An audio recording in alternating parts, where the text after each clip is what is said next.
Part 1. You will hear two students, Jacinta and Lewis, discussing a holiday they are planning in Queenstown, a tourist centre in New Zealand popular with young people. First, you have some time to look at questions 1 to 6.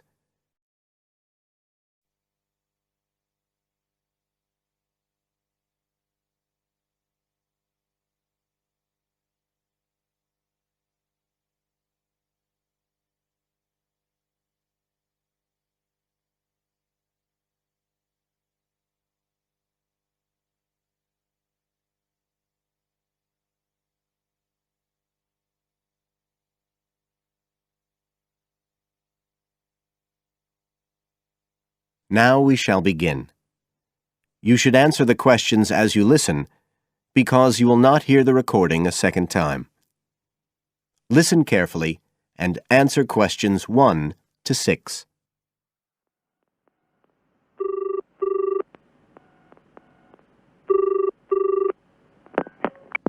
Hi, Lewis. It's Jacinta here. Oh, hi, Jacinta. I was just going to call you. I was thinking we ought to do something about accommodation for our trip to Queenstown. Yeah, actually, that's just why I rang you. I've been looking on the internet. There was one place that looked okay called Traveller's Lodge, but when I checked availability for January, when we're planning to go, I found it was fully booked. Right. Well, we'd better do something now, I suppose. I've actually got a list up here on the computer. There's one place called Bingley's that looks possible. It's $1975 a night. That's US dollars. They quote all the prices in US dollars. So that's about 26 or 27 New Zealand dollars. That's okay. That'll be in a dormitory, is it? Yeah, they say 8-bed dorms, and the hostel's right in the town centre, and they've got a cafe.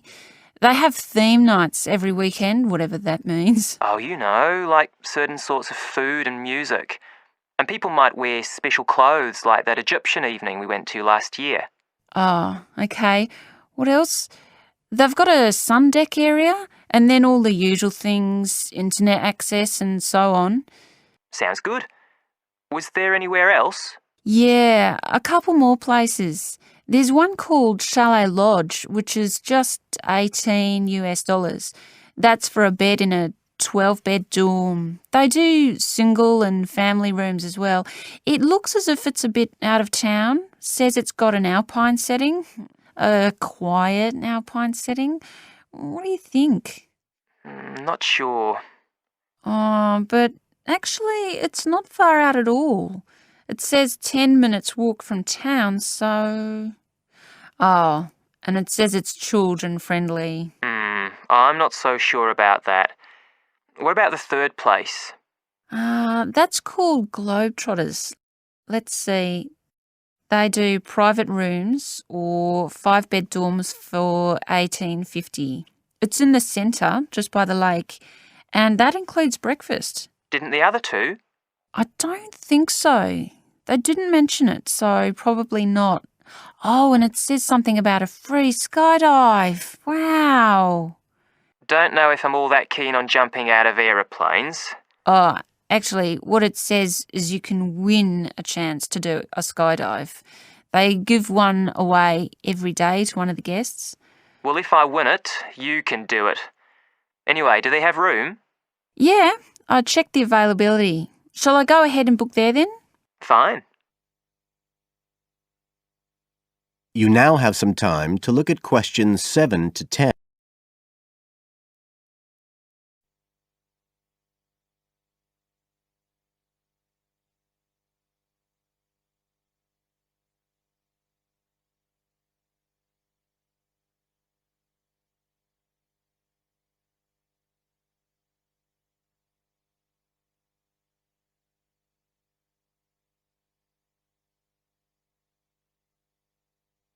Now listen and answer questions 7 to 10.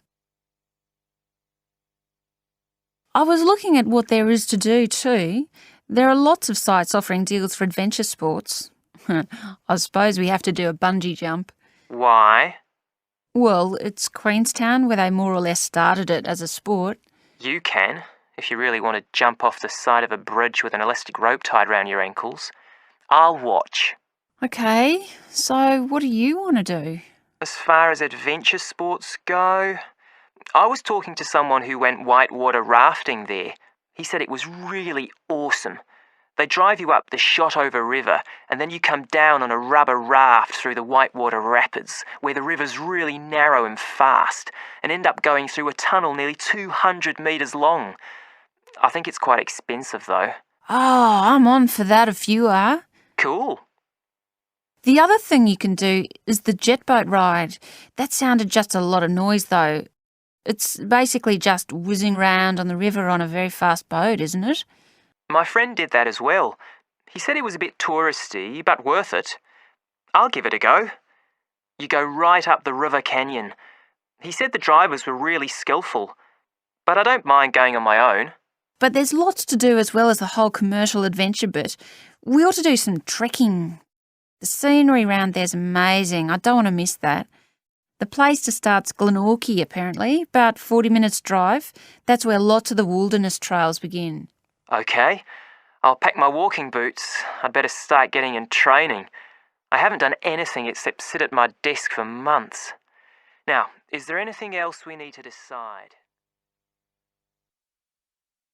That is the end of Part 1. You now have half a minute to check your answers to Part 1.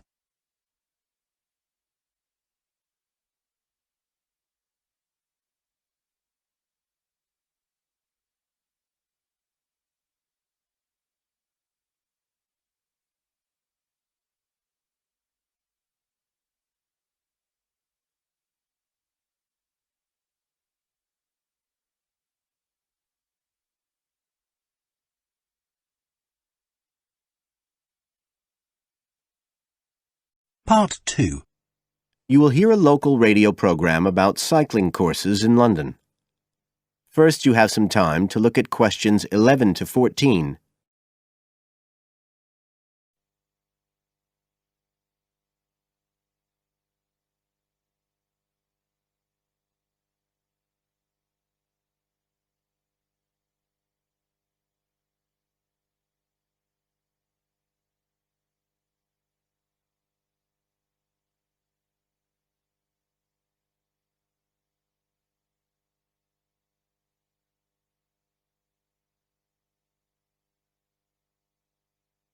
Now listen carefully and answer questions 11 to 14. There's been a great deal of interest lately in encouraging people to use bicycles instead of cars as a means of transport. But not everyone is confident about riding a bike at the best of times, let alone in the middle of a city like London. Jack Hayes is a professional trainer who works for a London-based company, City Cyclist, which provides cycle training for the public. What exactly does City Cyclist do, Jack? Well, our basic purpose is to promote cycling as a sustainable form of transport. We believe the best way to promote cycling is to teach people to use their bikes safely and with confidence. In European countries, people all learned from their parents, and they also learned in school. And when I tell them I teach people to ride bikes, they laugh. They think it's crazy. But here in London, it's completely different. You're approaching the point where a whole generation of people have grown up not being allowed by their parents to cycle because it was considered to be getting too dangerous. And so, in turn, they can't teach their children. We believe in realistic training. So if someone wants to use a bike regularly, say to get to work or school, we aim to train them by teaching them to ride on the actual roads they'll use, so they can develop the basic skills they need and build up their confidence that way. At City Cyclist, we believe cycling's for everyone, no matter what age or level of ability or mobility. We do complete beginners and also advanced courses. That's for urban cyclists who want to deal with things like riding in streets with complicated intersections and things like that. We don't promote the use of personal protective equipment for cyclists, and we endorse the policy of the European Cyclists Federation that parents should be allowed to make an informed choice as to whether or not their child wears a helmet. We believe the key to safe cycling is assertiveness, taking your place on the road. This has to be instilled right from the beginning. Assertive road positioning and behaviour is the key to safe cycling in congested urban environments. Some people are surprised that we don't promote the segregation of cyclists from motorised traffic, but we don't think that's practical in all urban environments. Instead, we teach people to use as much road space as they need to travel safely and effectively. You now have some time to look at questions 15 to 20.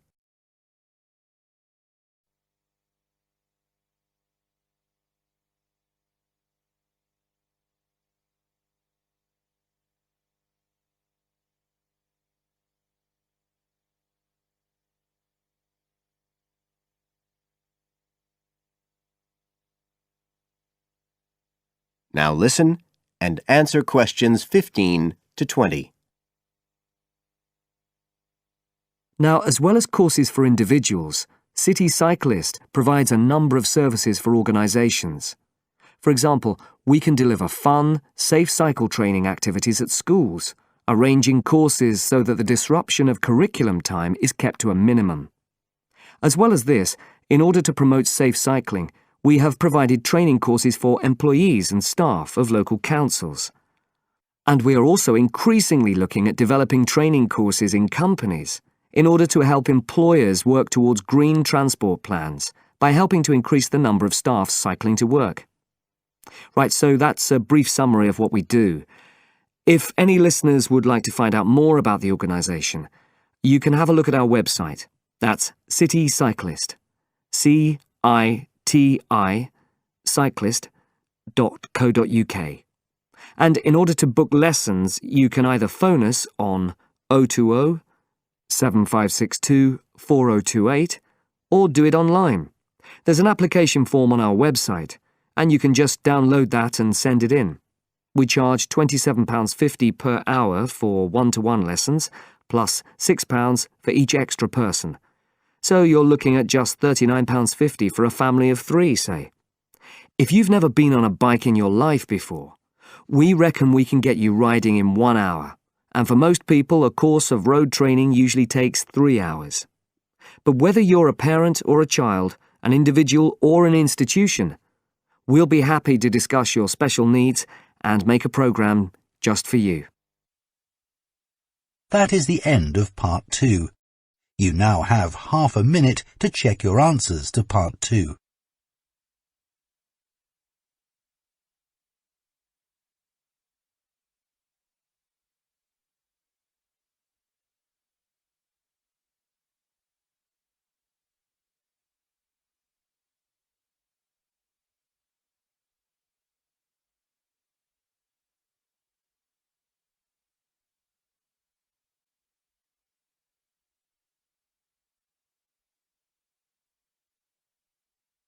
Part 3. You will hear 2 students, Sharon and Zhao Li, talking to their tutor about a presentation they gave the previous week. First, you have some time to look at questions 21 to 23.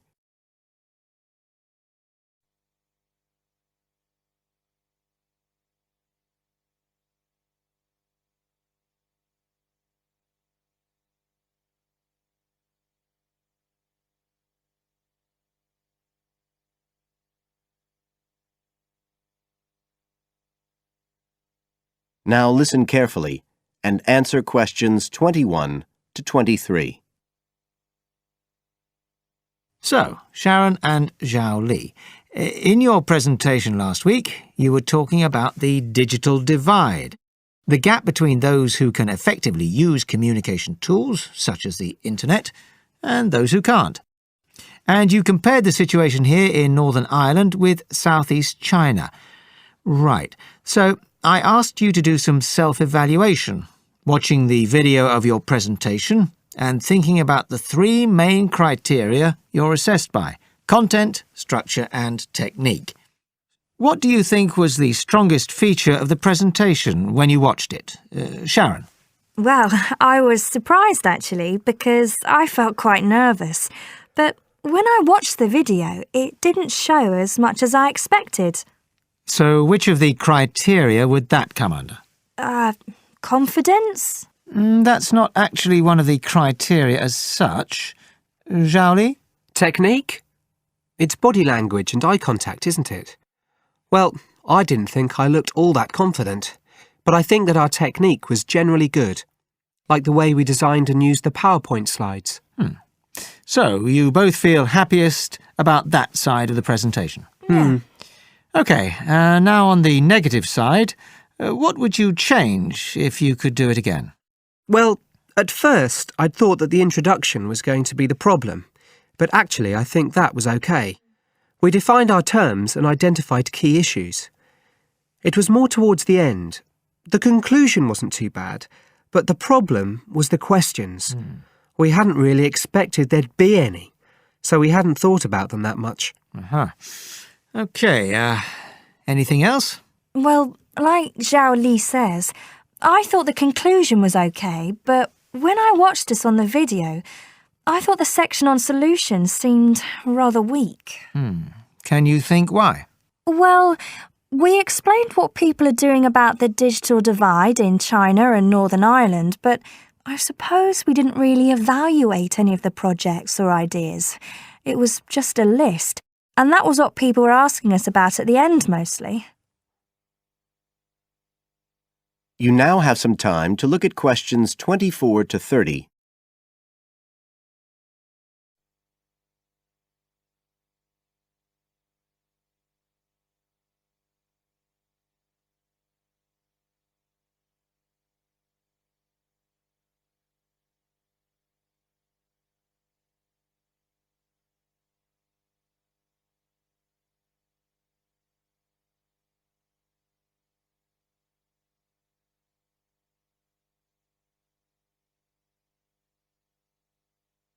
Now listen and answer questions 24 to 30. OK. Now, I also asked you to get some peer evaluation from the other students. Yes, well, people said it was interesting, like the fact that in China, the internet was used more for shopping than in Northern Ireland. They said sometimes it was a bit hard to understand because we were talking quite fast, but we didn't think so when we watched the video. No, it's a bit different, though, because you know all this information already. If you're hearing it for the first time, you need more time to process it. That's why signposting the structure and organisation of the talk is important. That seemed okay. No one mentioned that as a problem. Some people said that we could have had more on the slides, like some of the other groups had nearly everything they said written up on the visuals as well. But other people said the slides were good. They had just the key points. Yes. And most people said we had quite good eye contact and body language. They all pointed out we'd overrun. They all said we were 5 minutes over. But we timed it afterwards on the video, and it was only 3 minutes. We were a bit unsure about the background reading at first, but I think we did as much as we could in the time. Anyway, no one commented on that under content. But one thing that did come out was that they liked the fact we'd done research on both Northern Ireland and China. Most other people had just based their research on one country. We managed to get quite a lot of data from the internet, although we had to do our own analysis, and we did our own surveys as well in both countries. So the class gave us best feedback for content, but it was all okay. Right. Well, that's quite similar to the feedback I'm giving you. I was very impressed by the amount of work you'd done and by your research methodology. So, actually, I'm giving you full marks for content. 5. The structure of the presentation was good, but not quite as good as the content. So, I gave that 4. And the same for technique. So, well done. Thank you. Now, the next stage is to write up your report. So, just a few pointers for you here. First of all, in your presentation, I think your ending was rather abrupt. You suddenly just stopped talking. It wasn't a big problem, but think about your closing sentences in your report. You want to round it off well. One thing I forgot to mention earlier was that I felt a very strong point was that after you'd given your results, you explained their limitations. The fact that we didn't have a very reliable sample in terms of age in China. Yes, that section. So don't forget to include that. And you had some excellent charts and diagrams, but maybe you could flesh out the literature review a bit. I can give you some ideas for that later on if you want. OK, is there anything else you want to ask? No, thank you. Thanks. That is the end of part 3. You now have half a minute to check your answers to part 3.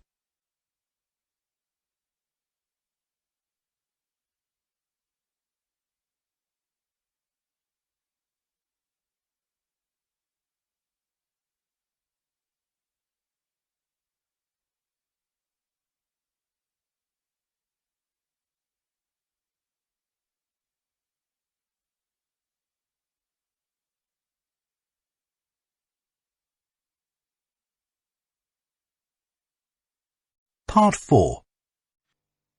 You will hear a student giving a presentation about some ways of dealing with the problems of urbanization and city growth. First, you have some time to look at questions 31 to 40.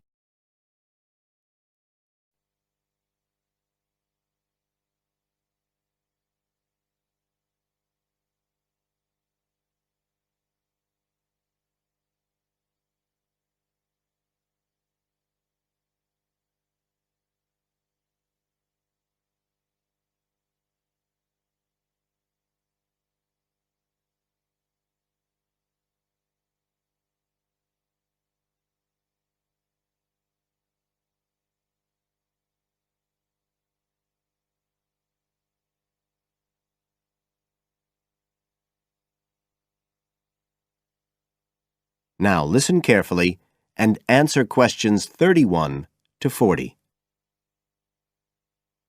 Well, Adam's just been talking about some of the problems that have resulted from the rapid growth of cities in the last 100 years. Things like housing, sanitation, crime and so on. For my presentation, I'd like to look at some examples of what cities are doing to try to solve some of these problems. As part of its Healthy City program, the World Health Organization, the WHO, has come up with a set of criteria for a healthy city. The WHO says that, amongst other things, a healthy city must provide a clean environment which is also safe. It mustn't be dirty or dangerous for its inhabitants. As well as that, the WHO says a healthy city has got to be able to satisfy its inhabitants' basic needs. That's all its inhabitants, not just the rich ones or the ones with jobs, everyone who lives there. A third criterion, is that it's got to have health services which can be used by all the inhabitants and which they can access easily. The final point's to do with local government. The WHO says this is something that the whole community should be involved in, not just a few powerful politicians or businessmen. So, a healthy city is not just a matter of avoiding illness, that sort of healthiness. It's the way that the whole city works together for the benefit of its population. OK, so what I'd like to do now is to look at some projects in different cities around the world where cities have tried to meet these criteria, to make their cities healthy ones.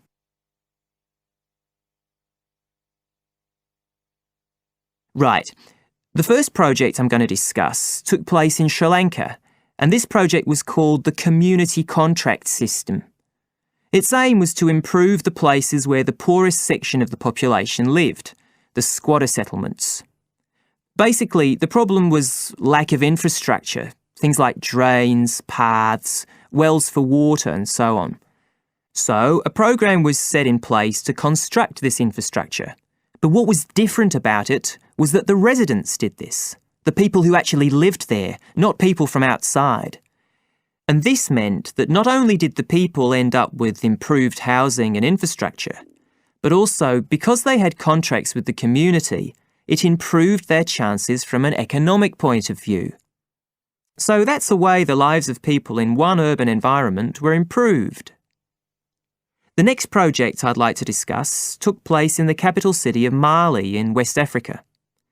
This project involved setting up a cooperative to try to solve the problems of sanitation in the old central quarters of the city. One of the main problems was a lack of a system for garbage collection, which meant that there were a lot of insects, and this was causing disease. And again, it's interesting to look at who was involved in dealing with this problem. In this case, the cooperative involved students who had graduated from secondary school in getting a system going. As well as that, the cooperative set up a campaign to educate the public about the importance of good sanitation through showing films and setting up discussion groups among the local people, especially women and adolescents. And the outcome was an increased environmental awareness, which led to changes in household behaviour, as well as improved living conditions. OK, the third project was in Egypt, just outside the capital, Cairo, which is a city that's grown very rapidly in the last few decades. This project was based in a women's centre in a poor area called Makatim. The aim of the project was to support girls, young women from the area from poor families. So these were women who had no education. They'd never been to school, so they were totally illiterate, and they had no chance of getting jobs. At the women's centre, they were shown how to sew and how to weave, and once they'd learned these skills, they were given the equipment, a sewing machine or a loom, so that they could make things to sell and had a chance of earning their own living. And this project has meant that these young women have greater status in the community, but as well as that, they can enjoy a better quality of life. So I don't think the problem is that cities are bad. This world and its cities have the resources to provide for the population that lives there. What it takes is a stronger will and a better distribution of resources. That is the end of part 4. You now have half a minute to check your answers.